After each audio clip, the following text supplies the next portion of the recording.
প্রতিবাদে এই জামাত ইসলামী চট্টগ্রাম দক্ষিণ জেলায় আয়োজিত এই সমাবেশের সংগ্রামী সভাপতি জেলা জামাত ইসলামীর সংগ্রামী আমির জননেতা অ্যাডভোকেট আনোয়ার চৌধুরী সম্মানিত নেতৃবৃন্দ এবং আজকের সম্মানিত উপস্থিতি বন্ধুগণ, আপনারা জানেন এই ইসরায়েল ইহুদিবাদী ইসরায়েল হচ্ছে ফিলিস্তিনের দখলদার বাহিনী।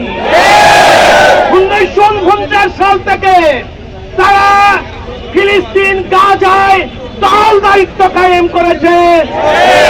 আমেরিকা এবং ব্রিটেনের মদতে তারা দখল দায়িত্ব কায়েম করেছে।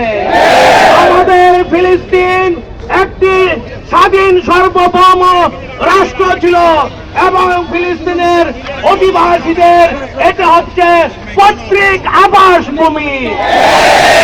এই পৈতৃক আবাস ভূমি থেকে গাজাবাসী ফিলিস্তিনবাসীকে তারা বন্দুকের নল দিয়ে, মেশিন গান চালিয়ে, ক্ষেপণাস্ত্র মেরে, দূর হামলা চালিয়ে আজকে নির্বিচারে হত্যাযজ্ঞ চালাচ্ছে এবং ফিলিস্তিন থেকে তাদেরকে উৎখাত করার ষড়যন্ত্র করছে।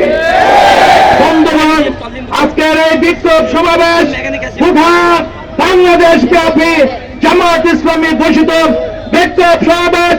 এই বিক্ষোভ সমাবেশ থেকে আমরা দাবি রাখছি অনতি বিলম্বে ইন্টারন্যাশনাল ক্রাইম কোর্ট থেকে নেতানিয়াহু যুদ্ধ অপরাধী নেতানিয়াহুর বিরুদ্ধে গ্রেফতারি পরোয়ানা জারি করুন।